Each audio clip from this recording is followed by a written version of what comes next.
कुछ दशक पहले अफगानिस्तान में दुनिया ने बामियान में बुद्ध को रोते देखा था। इस बार बस्तर में हुआ अनर्थ। दंडकारण्य का मुकुट हुआ टूक टूक। गणनायक पर हुआ निर्दय प्रहार। सभ्यता का अमर चिन्ह हुआ खंड खंड। एक बेरहम पर और हारा 1000 पुराना इतिहास। इस गुनाह की कोई माफी नहीं। पर गणेश जी का गुनहगार है कौन? इस बार IBC 24 निकला है ढोलकल के अनदेखे सच की पड़ताल पर। ढोलकल में हादसा हुआ या साजिश? पूरी पड़ताल, पूरा सच IBC 24 पर। अब ये जांच का विषय है कि उसको खंडन तोड़ा किसने, क्या उसमें नक्सली हाथ है या सामाजिक तत्वों का हाथ है। पुलिस के अधिकारी उसमें जांच कर रहे हैं, पुरातत्वविद भी वहां पहुंचे हुए हैं। मगर ये घटना छत्तीसगढ़ के पुरातत्व की दृष्टि से, हमारी धरोहर की दृष्टि से काफी नुकसान करती है। बिल्कुल विश्वास नहीं करता कि नक्सली उस प्रतिमा को ढकेल कर गिरा देंगे, इससे उनको कुछ हासिल होने वाला नहीं है। वो लोग तो वैसे भी धर्म पर विश्वास नहीं करते हैं। ये माओवादियों द्वारा बिल्कुल नहीं किया गया है। ये पूरी तरह से असावधानी का मामला है। उसको बचाने का कोई प्रयास नहीं किया गया, संरक्षण का कोई प्रयास नहीं किया गया। उसकी मैं निंदा करता हूं। नमस्कार, मैं हूं नरेश मिश्र। स्वागत है आपका हमारी खास पेशकश पड़ताल में। पड़ताल में आज हम बात करेंगे दक्षिण बस्तर के 1100 साल पुराने ढोलकाल गणेश मंदिर की और यहाँ की गणेश मूर्ति के खंडित होने की वजहों की।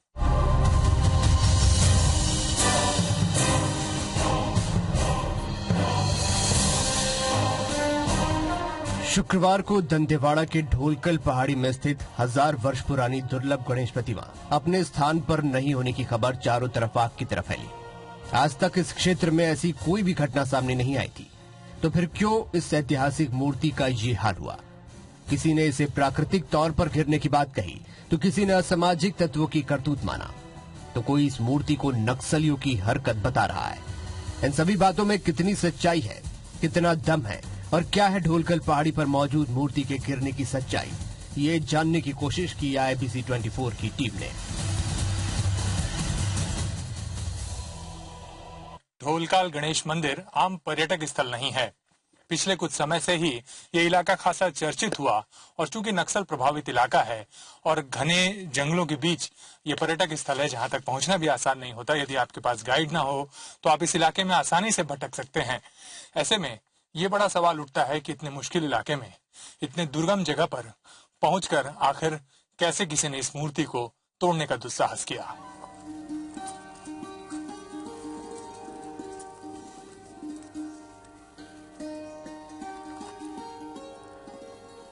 फरसपाल गांव के नजदीक इस ढोलकाल की पहाड़ी पर पहुंचा जा सकता है। इस वक्त हम यही सफर तय कर रहे हैं। आप देख सकते हैं कि घनघोर जंगली इलाका है और जो पूरा जो पहाड़ है वो उसको पार करके ढोलकाल के पहाड़ी पर पहुंचा जा सकता है। हमारे साथ गांव के लोग भी हैं रास्ते के लिए। कितना ऊपर और चढ़ना है अभी? चढ़ना है सर। कितना ऊंचा है? आगे आगे पहाड़ पर? हाँ, चढ़ना है। 2 चढ़ा है। दो पहाड़ पर? हाँ, नहीं, एक ही चढ़ा है। चढ़ा ना है, ऊपर ऊंचा है। ऊंचा है, बहुत ऊंचा है। तो चलो फिर चलते हैं। चलो।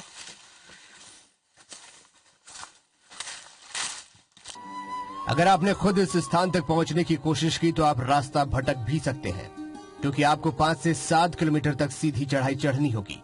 यदि आप रास्ता भटक गए तो आपकी पूरी मेहनत बेकार हो जाएगी। इसलिए जामपारा से प्रतिमा तक पहुंचने के लिए आपको 3 से 4 घंटे तक लग सकते हैं। साथ ही इस पहाड़ी का नाम ढोलकल पड़ने के पीछे भी एक कारण है।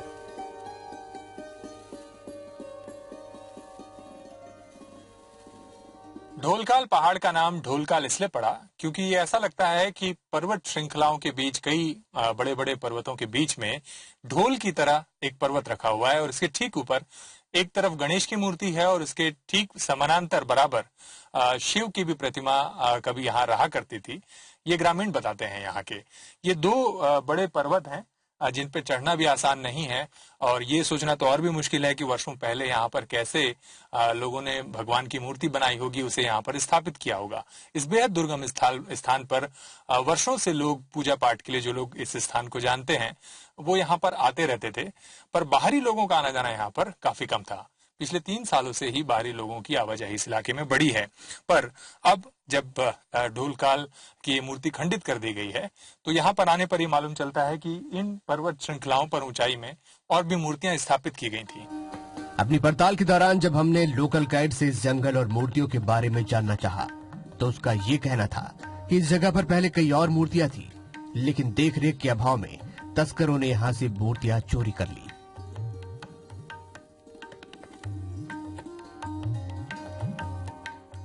और गणेश को ही देखा, वो पार्वती को नहीं देखे हम लोग। हाँ, शिवलिंग भी था, हम लोग देखे थे, फिर उठा के कोई तो ले गए शिवलिंग को। हाँ अच्छा, शिवलिंग की भी मूर्ति थी यहाँ पे? हाँ था, वो इधर है सर, इधर। कहाँ पर? वो जो झंडा फहरा है ना। अच्छा, वहाँ पर थी। हाँ। तो गांव के लोग यहाँ आते रहते थे क्या हमेशा? वही गायत्री लिए आते थे, पूजा करने आते थे। हाँ। अच्छा, तो और बाकी लोग, शहरी लोग? वही शहर जगह वाले लोग दिखाने के लिए लाते थे, कोई कोई गांव वाले, अपने गांव वाले को। बहुत कम? हाँ हाँ ठीक है। बहुत कम आते थे? हाँ। अच्छा, यहाँ पर पुजारी उजारी भी रहते थे क्या? नहीं रहते सर। नहीं रहते थे? नहीं। तो ये कब हुई मूर्तियाँ चोरी यहाँ पर, ऐसा मालूम चला कुछ क्या? नहीं चला सर, वो सभी जनवरी को था, वही सोमवार तक। उसके बाद तीसरा दिन आए बुधवार को, उन लोग देख रहे थे, नहीं है बोल रहे। तो गांव वालों को ऐसा कुछ मालूम चला कि कौन लोग आए गए? इस बीच में ज्यादा लोग आए थे क्या? आए थे अपने गांव वाले लोग। गांव वाले आए थे? हाँ, आए थे दिखाने के लिए। हाँ। उसके बाद ये इधर से गए, कौन साहब आया था कि कौन आया था, तो वही दिखाए इधर से, फिर सीओ को फोन कर दिए। अच्छा, बताए उसके बाद? हाँ। अच्छा, ऐसा इस बीच में जब टूटने से पहले हाँ कौन लोग आए रहे होंगे इधर? कुछ लोग गांव इधर आने का रास्ता तो एक ही है क्या? एक ही है, कोई नहीं आए थे। वही सोमवार को तक था, मंगलवार को आए थे, सोमवार घायल हो गए। अच्छा, ये नक्सल इलाका है पूरा? हाँ, माओवादी प्रभावित इलाका है। हाँ, ये वो डर से नहीं आते क्या? आते, अपने गांव से भी आते थे कोई कोई, लेकिन बाहर के लोग, इन लोग कम आते हैं। हाँ। अच्छा, ये पुलिस बोलती है कि नहीं माओवादी लोग तोड़े होंगे, लगता है ऐसा? ऐसे ही बोलते हैं उन लोग भी, है ना? हाँ। तो वो लोग क्या कभी मना करते थे, विरोध करते थे इधर? नहीं, उन लोग मना नहीं करते थे, उन लोग भी मानते थे। मानते थे? हाँ। ये प्रतिमा को मानते थे वो लोग? हाँ। तो ये थे यहाँ के ग्रामीण जो बताते हैं कि वर्षों से ढोलकाल के इस पहाड़ पर न केवल गणेश की मूर्ति बल्कि शिव पार्वती की मूर्ति भी यहाँ पर मौजूद थी, जो कि वर्षों पहले चोरी भी हो चुकी है। कुछ ही देर बाद हम उस स्थान पर पहुंचे जहाँ ये मूर्ति रखी हुई थी। इस स्थान पर पहुंचने के बाद हमें आश्चर्य हुआ कि इतनी ऊंचाई पर इस मूर्ति को किस तरह आज से सदियों पहले स्थापित किया गया होगा, क्योंकि किसी भी शिल्पकार के लिए घने जंगल में आकर इतनी भव्य प्रतिमा का निर्माण करना आसान नहीं रहा। ढोलकाल का यह ऐतिहासिक मंदिर इसलिए महत्वपूर्ण था क्योंकि 1200 फीट की ऊंचाई पर खुला गणेश का मंदिर अब तक कहीं भी देखा नहीं गया था, और ये इस जगह पर आने पर समझा जा सकता है कि यहाँ आना अपने आप में एक अद्भुत अनुभव है। 1100 साल पहले जब भी किसी ने यहाँ पर इस मंदिर को बनाने के बारे में सोचा होगा, वो बिल्कुल अद्भुत और हैरान करने वाला लगता है, क्योंकि इतनी ऊंचाई पर इतने भारी शिलाखंड, इतनी भारी विशाल मूर्ति को लाकर यहाँ कैसे स्थापित किया गया होगा, ये सोचना भी मुश्किल नजर आता है। जाहिर तौर पर इस हजारों साल पुरानी धरोहर को कुछ असामाजिक तत्वों की वजह से इस राज्य ने खो दिया है। ढोलकाल की गणेश प्रतिमा का पुरातात्विक महत्व भी था। इस मंदिर को खुले स्थान पर बनाया गया था। आज भी इस पहाड़ी पर पुरातन अवशेष देखने को मिल जाते हैं, लेकिन मूर्ति तस्करों और असामाजिक तत्वों के कारण इस स्थान की लोकप्रियता कम होती जा रही है। ढोलकाल के ऊंचे पहाड़ पर वर्षों से जो मंदिर बना हुआ था उसके भग्नावशेष आज भी यहाँ पर मौजूद हैं। आप पहाड़ के ऊपर जब पहुंचेंगे तो देख सकते हैं कि जो मंदिर का सबसे ऊपरी हिस्सा होता था उसकी ये ईंट यहाँ पर पड़ी हुई है, और जो प्राचीन वर्षों पहले जो मंदिर के निर्माण के लिए ईंटों का इस्तेमाल होता था वो ईंट के बड़े बड़े टुकड़े जो कि अब भग्नावशेष हो चुके हैं, ये यहाँ पर चारों तरफ बिखरे हुए हैं। ये बताते हैं कि यहाँ पर विशेष तौर पर ये मंदिर वर्षों पहले निर्मित किया गया था और उसके कई भग्नावशेष यहाँ नीचे भी पड़े हुए हैं। न केवल गणेश की मूर्ति बल्कि इसके साथ साथ मंदिर से जुड़ी हुई दूसरी मूर्तियां भी यहाँ पर मौजूद रही होंगी, जो कि अब यहाँ से लापता हैं।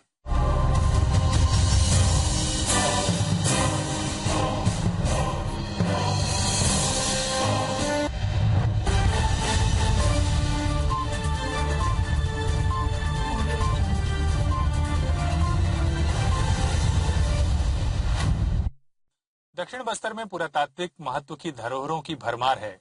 सैकड़ों सालों से ये मूर्तियां यत्र तत्र जगह जगह बिखरी हुई हैं और इन भग्नावशेषों से कई बेशकीमती मूर्तियां तस्करों ने समय समय पर चोरी कर दी हैं, जो अब आज यहाँ पर दिखाई नहीं देती।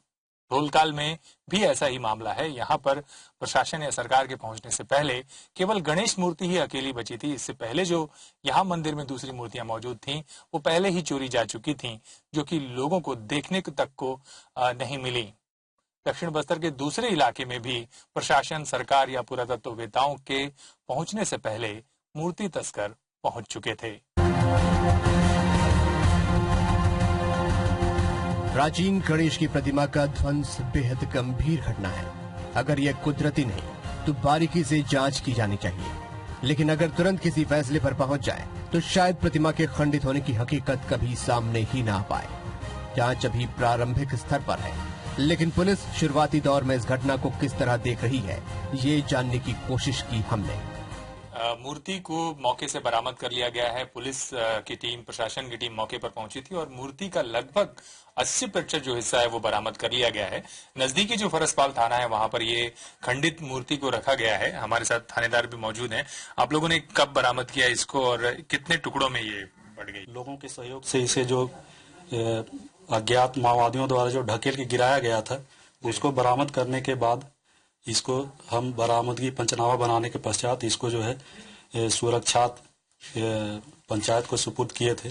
वहां से अभी सुरक्षित यहाँ रखा हुआ है।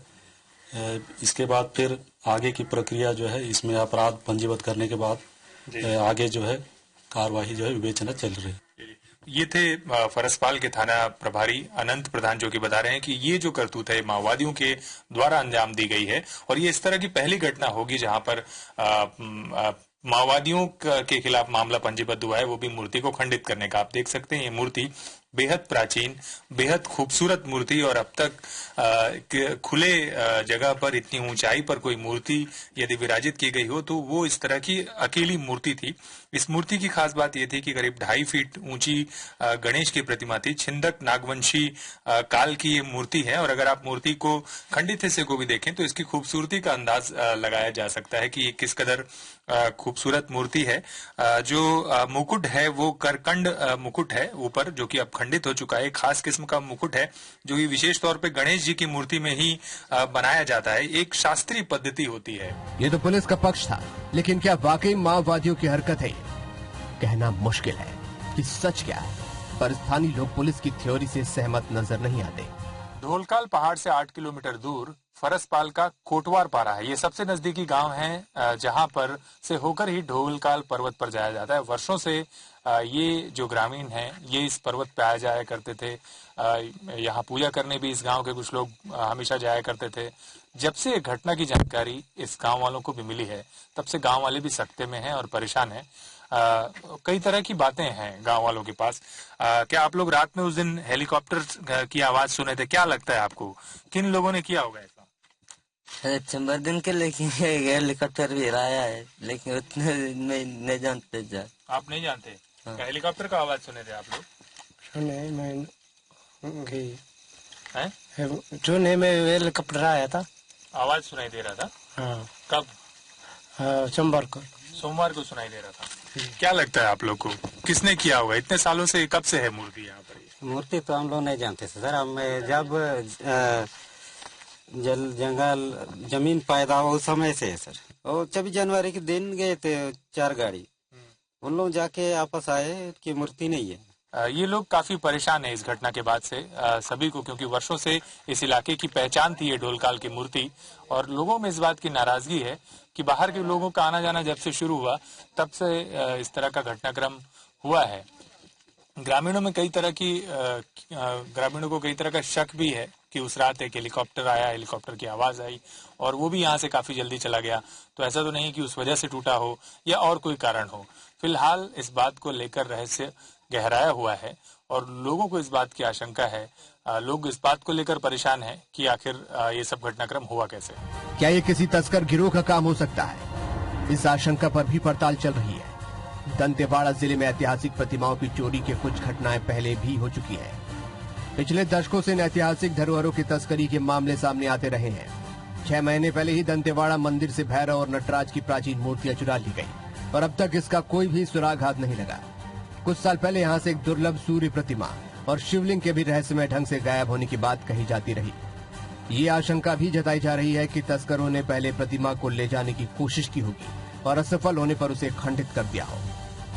अब हर आम खास के जहन में बस यही सवाल है कि क्यों अब तक इस अनमोल धरोहर की सुरक्षा की चिंता नहीं की गई। ढोलकाल की जो मूर्ति है उसको वहाँ के असामाजिक तत्वों ने उसको गिरा दिया है, ये दुखद विषय है। अब पुरातत्व विभाग जो काम कर रहा है उस काम में हम लोग क्या सहयोगी हो सकते हैं, हम पुरातत्व विभाग के हमारे जो डायरेक्टर आशुतोष मिश्रा है, मंत्री माननीय दयालदास बघेल जी है, उनसे चर्चा करके जो हम लोग सहयोग कर सकते हैं वो करेंगे।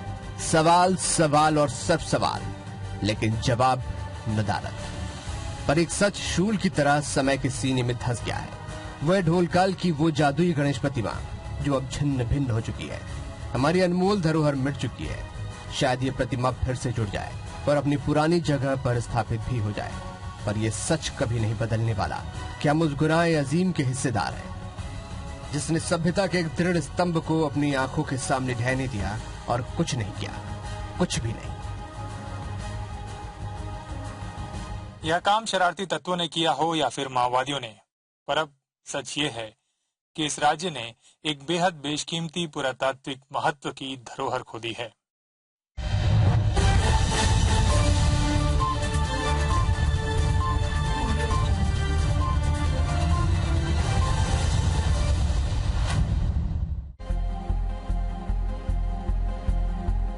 ढोलकल गणेश का खंड खंड होना यहाँ के लोगों के लिए किसी त्रासदी से कम नहीं। ये भीड़, ये जनसभा आसपास के 5 गांव के लोगों की है। दरअसल जांच समिति और जिला प्रशासन ने भरसपाल समेत 5 गांव के जनप्रतिनिधियों, पुजारियों, माझी, पटेल और धार्मिक सामाजिक संगठनों से जुड़े बुजुर्ग और सैकड़ों ग्रामीणों की सभा आयोजित की। ग्रामीणों में इस घटना को लेकर जबरदस्त गुस्सा है। ज्यादातर लोग गणेश प्रतिमा के खंडित होने से आहत भी दिखे। ग्रामीणों में शासन प्रशासन की अनदेखी को लेकर रोष है। उनका साफ कहना है, अगर पहले से प्रतिमा की देखरेख हो जाती तो ऐसी नौबत नहीं आती। ग्रामीण चाहते हैं कि ढोलकल को विश्व स्तर पर प्रसिद्धि मिले। इसके लिए मूर्ति को दोबारा वहीं स्थापित किया जाए। बहुत ही दुर्भाग्यजनक बात है जो हम ग्रामीणों को आज बैठकर शासन प्रशासन के साथ गुहार लगाना पड़ा। शासन प्रशासन की जो यहाँ पर आवाजाही हो रही है उससे तो ये दिखा कि वो इस पर अपनी संवेदनशीलता दिखा रही है। गणेश प्रतिमा के ध्वंस अवशेष को जमा कर उसे भरसपाल थाने में रखा गया है। ऊंचाई से गिरने की वजह से प्रतिमा करीब 56 खंडों में विभाजित हो गई। जिला प्रशासन और पुलिस ने प्रतिमा के 80% अवशेषों को ढूंढ निकाला और बचे हुए अवशेषों की तलाश के लिए एक बार फिर दल वहां पहुंचने वाला है। इसके बाद तकनीकी विभाग और विशेषज्ञों की मदद से खंडित प्रतिमा को जोड़ा जाएगा। हम चाहेंगे कि स्टील की रेलिंग लगा दी जाए जिससे कोई जा करके उसको छू न सके और खतरा न हो। और प्रतिमा को बरसात से बचाने के लिए उसमें पर्सपेक्स ग्लास होता है, उसका डब्बा बना करके उसको ढक देंगे। और फिर हम राज्य शासन को, कलेक्टर को सलाह देंगे कि वहां पर पहुंचकर मार्ग को तुरंत जल्दी से जल्दी अच्छी तरह से बना दें जिससे लोग आसानी से वहां पहुंच। जिला प्रशासन के अधिकारियों ने ग्रामीणों को भरोसा दिलाया कि ढोलकल की सुरक्षा में अब कोई कोताही नहीं बरती जाएगी। इसके लिए ग्रामीणों का सहयोग भी उतना ही जरूरी होगा। प्रशासन का सुझाव है कि यहाँ सुरक्षा बल की तैनाती नहीं की जा सकती, इसीलिए ग्रामीण युवकों का दल बनाकर इसकी निगरानी की जा सकती है। इसके लिए शासन की तरफ से प्रतिमा की सुरक्षा में लगे युवकों को निर्धारित मानदेय भी मिलेगा। हमने हर उस जगह को उनको बताने की कोशिश की है कि यहाँ पर भी है, वो जब यहाँ रहेंगे तो उन सब जगहों पर जाकर उनका परीक्षण करेंगे और जिनका भी संरक्षण के लिए जो भी आवश्यक कदम होगा उठाया जाए। जांच के लिए पहुंचे पुरातत्वविद अरुण शर्मा का कहना है कि दक्षिण बस्तर क्षेत्र में पुरातत्व और ऐतिहासिक महत्व की कई धरोहर मौजूद हैं, जिन्हें सहेजने की जरूरत है। हमारा सवाल ये है, प्रशासन ने पहले क्यों ढोलकल गणेश की चिंता नहीं की? अब तक बैरिकेडिंग क्यों नहीं की गई? प्रतिमा को संरक्षित करने के इंतजाम क्यों नहीं हुए? सुरक्षा को लेकर अब तक चिंता क्यों नहीं की गई? क्या तमाम बड़े साहब किसी अनहोनी के इंतजार में थे? और अब जबकि अनहोनी हो चुकी है तो सबके ज्ञान चक्षु खुले हैं। जितेंद्र चौधरी, IBC 24, किरंदुल।